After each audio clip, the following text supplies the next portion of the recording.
In the short term, gold prices are under pressure from rising oil costs linked to Middle East tensions, which are fueling expectations that interest rates will stay higher for longer. Higher rates and rising real yields reduce the appeal of gold because it does not generate income.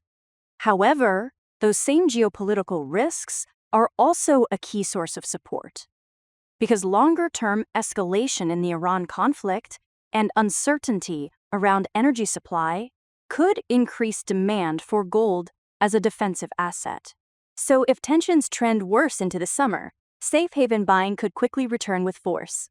Inflation concerns tied to higher energy prices can also boost gold's attractiveness as a hedge. On top of that, weaker economic growth or signs of strain in the labor market further down the road could push central banks towards stimulus, which tends to support gold.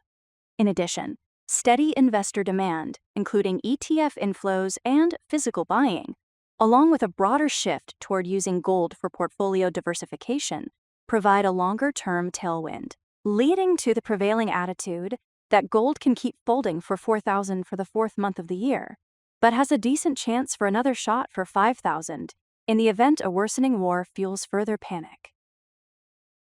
In the short term, gold prices are under pressure from rising oil costs linked to Middle East tensions, which are fueling expectations that interest rates will stay higher for longer. Higher rates and rising real yields reduce the appeal of gold because it does not generate income.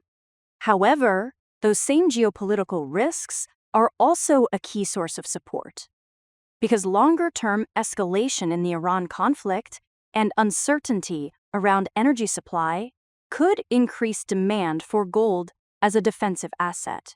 So if tensions trend worse into the summer, safe haven buying could quickly return with force. Inflation concerns tied to higher energy prices can also boost gold's attractiveness as a hedge. On top of that, weaker economic growth or signs of strain in the labor market further down the road could push central banks towards stimulus, which tends to support gold. In addition, steady investor demand, including ETF inflows and physical buying, along with a broader shift toward using gold for portfolio diversification, provide a longer-term tailwind, leading to the prevailing attitude that gold can keep folding for $4,000 for the fourth month of the year, but has a decent chance for another shot for $5,000 in the event a worsening war fuels further panic.